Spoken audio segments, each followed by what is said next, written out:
Hello and welcome to Saving Lives in Slow Motion. Today, I'd like to talk about faith and health.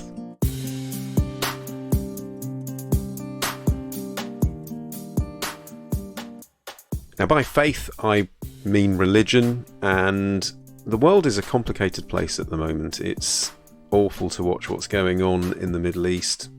It's not about sides, it's about humanity, and as someone who's not a religious person, but I am spiritual, and I've made this public before, my children they're very lucky, they've got 8 godparents who are best friends of ours, and they are all from different racial, religious and non-religious backgrounds. That is not by design, it's just because we connect in terms of values and friendship, and it's coincidence. But I guess over the years, seeing patients day in, day out, I have had a feeling that people that have faith, or people of faith, seem, and I say that carefully, seem to have not just better outcomes, but a better journey in terms of their health. Now, is that something I'm imagining as a sort of an operator observation, if you like? Not sure. So I wanted to look at it in terms of what's going on if faith is of benefit. Now, before I go into kind of papers and evidence, just my own experience, I can think of so many patients over the years, one who passed away a few years ago, who had a very strong connection with his church, and he was dying of metastatic prostate cancer, but was always cheerful to the end. And I'll never forget him. He used to just have this ability to be grateful for the fact he was still alive. And even patients who had really difficult, unfair diagnoses where their lives ended far too young, seemed, if they had faith, to have more kind of calm acceptance, I guess is how I'd put it. But if we look at the hard stats in terms of prayer, and whether prayer works in terms of health outcomes, the short answer is that it doesn't. So there was quite a large study in 2006, costing a couple of £1 million, that looked at heart surgery patients, and they were split into groups. Some of them knew that they were being prayed for, others didn't, and there was no difference really in their outcomes. And other studies have shown mixed results. Now that's prayer, that's not faith necessarily. And prayer, I guess, is a function of faith. But if we go back to this idea of the individual and health, and when I say health, I mean physical and mental health, those examples I gave a minute ago were very much mental functions. The people I was describing seemed to benefit mentally from prayer. And in some ways, prayer is a little bit like cognitive behavioural therapy, in that you have your own mechanisms internally of putting your experience into context, focusing on positive thoughts, being grateful, and rather than catastrophizing about what might happen, you shift your focus. But we all know that, there is good and bad in terms of religion and people that follow religion and their own attitudes to how they feel about their relationship with either their religion or with God. And I want to bring in here the work of Tanya Luhrmann, who wrote a book called How God Becomes Real. She's an anthropologist from Stanford. And she makes a really interesting point. So if you are a person of faith, or you're a believer in God, if you feel that God is judgmental and it's all about rights and wrongs, that can actually lead to mental distress. And I've definitely seen that before. Shame, guilt, remorse, and that cycle that people often go through.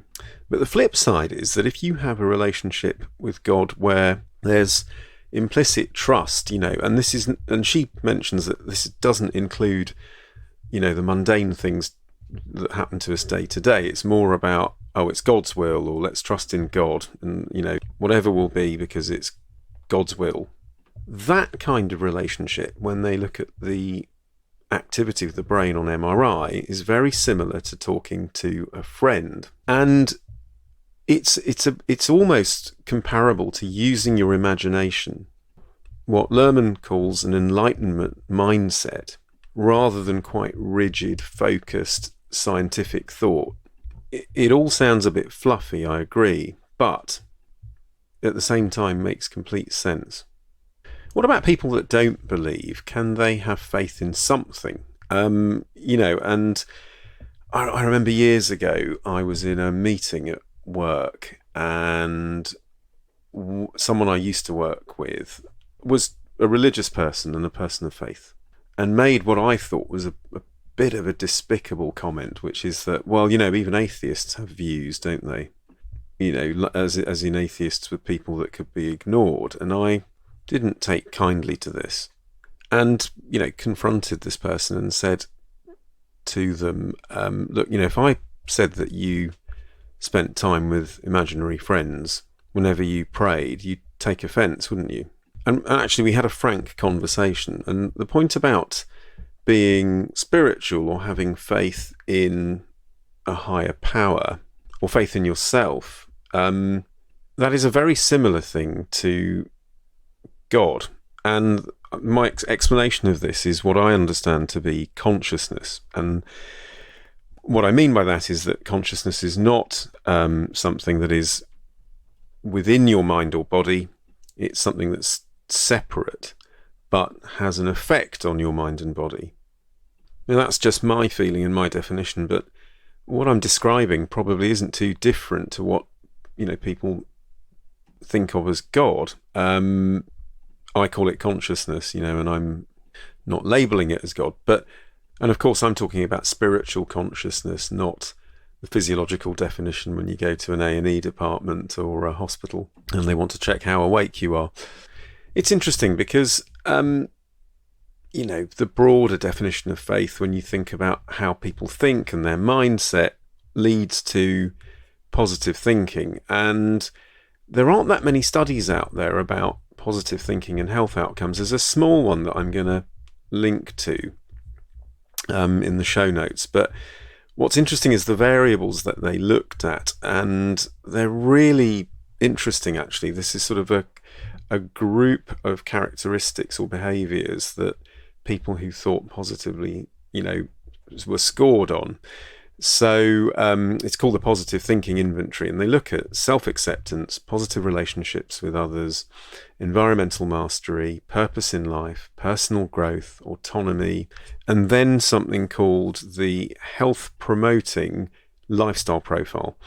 And that includes physical activity, nutrition, stress management, health responsibility, and again, relations and social support, but also spiritual growth. And it was actually significant, not massively, but in terms of having a positive outlook, being a predictor of healthy lifestyle habits, and therefore kind of preventing chronic disease.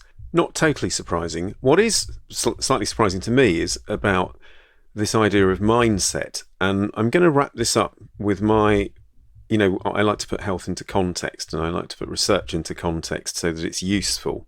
There is some evidence that actually thinking in a certain way can affect your health. So, for example, hotel staff, hotel housekeepers are on the go all day. But in interviews, they don't think of that as being active. And people who think of themselves as old when they're young were more likely to have heart problems than if they thought, an older person was 70 or over rather than, say, 60 or over. Interesting. And I guess, it's a difficult one because the data here is not clear. And whatever your views are about your health and your own well-being, and whatever your personal stance is on religion or faith, if we wrap all of those things up together, then it's pretty obvious that having faith in something can orientate your thinking to benefit your mental health that probably benefits your physical health.